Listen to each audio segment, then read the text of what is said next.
Imagine you having a diagnosis, ignoring it, then getting locked up. And then some, not all, but some prisons do either misdiagnose to get you on medication or diagnose you. And we have that stigma of not wanting the help. In a way, you kind of put yourself in another mental trap while you're in a physical trap. Like, you're just stuck. When they first started off with me, they're like, I don't want to talk. Nothing's wrong with me. I'm fine. I'm keeping my head down. I'm cool. Right.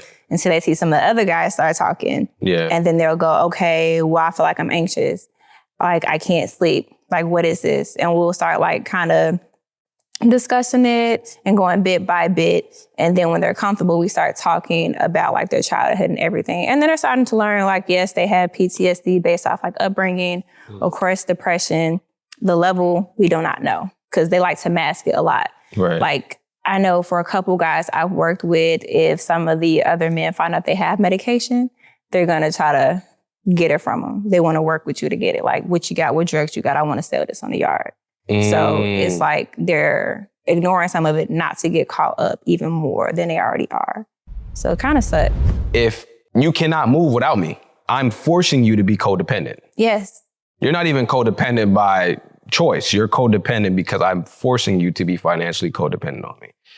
And a lot of men like that because they like the control that they get to exercise. And they'll front and pretend like they don't like.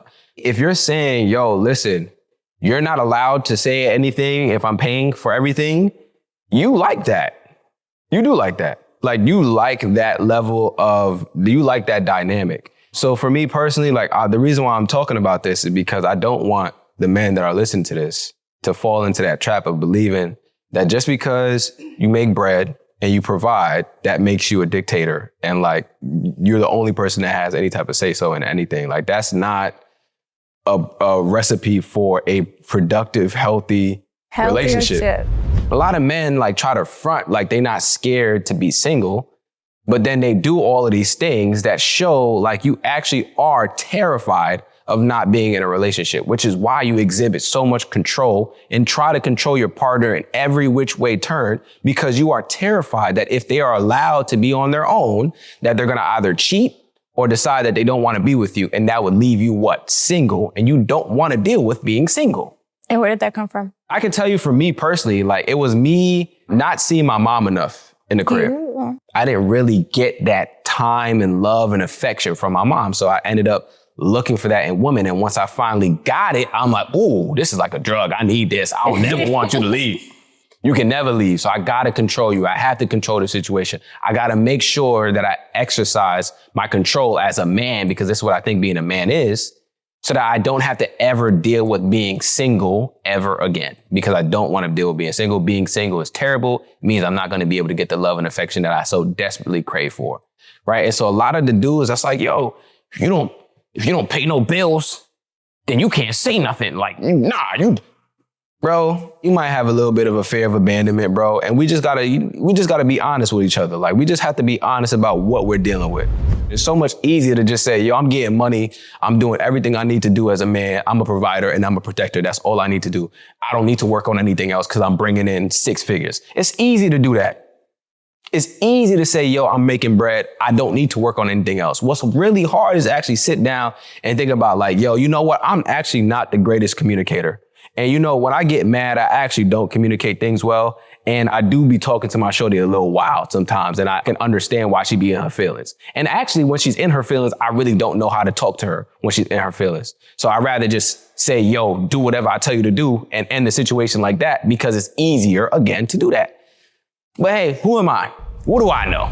You all make the blueprint of what a man is. Mm-hmm. And so when they're not sticking to that, or you're not sticking to it, you are seen as less of a man. Mm-hmm. And that's the most harmful thing ever. Each year is a new level of what a man is. And each year everyone tries to meet that, and they don't meet that apex, they are seen as less than. Mm-hmm. You guys are each other's biggest bully. Forcing yourself to be soft when you're younger is seen as gay. Right. It's like, why are you so soft? Man up.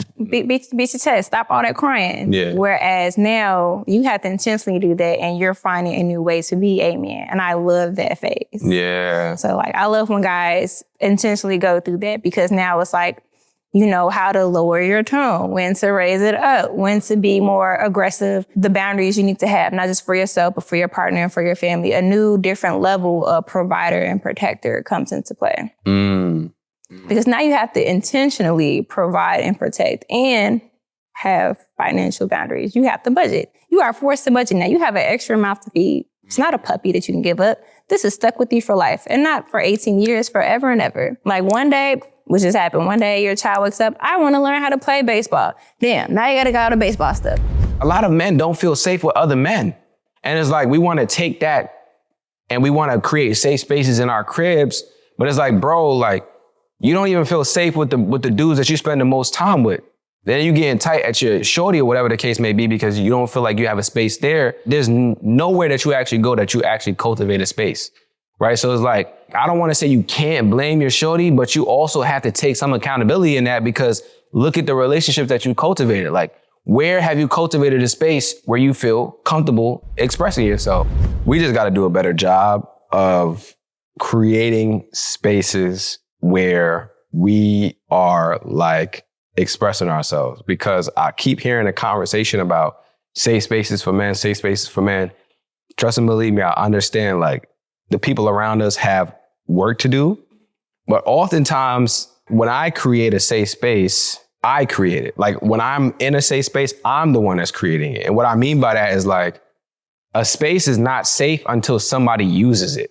So I could sit here and talk to you all day and it could be a peaceful environment, all that kind of stuff. But if you don't ever use the space wasn't safe. It doesn't matter how much I created the space. If I had candles and like we had cotton candy in here and like it doesn't matter how great the space feels. Yeah. If you don't ever use it, it's not safe. And so I'm saying that to say like a space will never be safe until you use it. And so when I go into these like universities and I do workshops and stuff, like they're always concerned about their students not talking, which I never have a problem. Yeah, no. Never. Because what I do is I tell them like, yo, bro, I'm going to create the safe space. What I mean by that is I come in and I tell them, yo, I've been through suicidal ideation. I've been through anxiety. I've been through a difficult breakup. I've been through getting cheated on. You know what I'm saying? I've been through all these things. I've been through depression. So once I list all that out and I'm like, all right, yo, like how y'all feeling? Everybody's like, oh, yo, you a regular person. Like, yeah, this is what's going on. This is what's happening. Like, this is how I feel about masculinity or relationships or holistic health. We don't have a problem because why? I came in, I created the space and I use this space. When you have something that God has blessed you with, you have to be a good steward of it in order for you to receive more of it.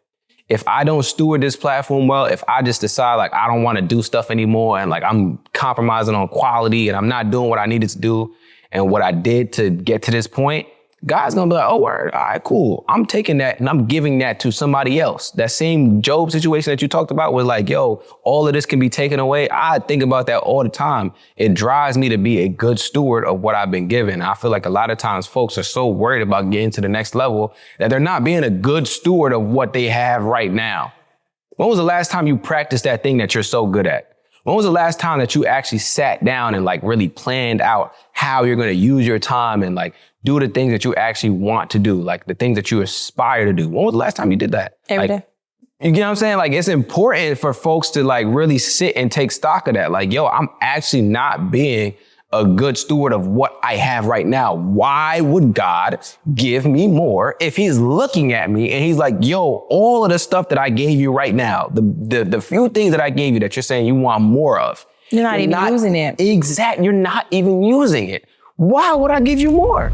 Black men, Black boys, to my Black son, first thing you need to do is pray. Even if you don't have the words, God sees your tears. He hears your cries. That is a prayer in my eyes. You need to get out everything on your chest. If no one's going to listen, he is going to listen. Like, I think that's the biggest thing that we as people forget, that even though we can be alone, population-wise, people-wise, that we're literally not alone. God is there hugging you and holding you every step of the way. Even in your darkest moments from experience, he is still holding you and wiping your tears and still pouring into you. Your sad story, your down moment is your testimony, your level of redemption. So pray, pray, pray, pray, pray.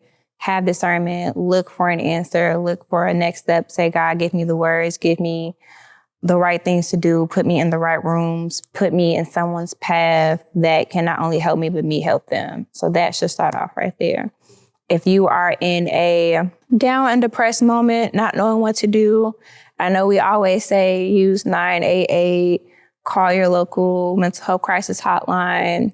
And sometimes you don't have the strength to even do that. If you do have one friend, one person, one professor, one mentor that you know you can be vulnerable with, even with somebody on social media that you don't even talk to, but you know that seems kind of cool. But I've actually had one person do that to me, actually. Word. Yeah, and we were on the phone for like 3 hours. If it's one person that you know you think you can connect with, use that space to talk to them. You have to talk to somebody and start getting in the right direction. Community is a very big thing, like I'm preaching now. Feel like you don't have anybody, look up and find spaces that you think are safe enough for you to be in, that you can be vulnerable with. There are always weekly or semi-monthly group support that you can be a part of. Find another brother that you can connect with. I'm about to go back to God. I mean, the biggest thing is God for me. Because I mean, he helps you find your purpose, aligns you with it. I mean, nothing else. Even you're sleeping in your car, test him and see what he does.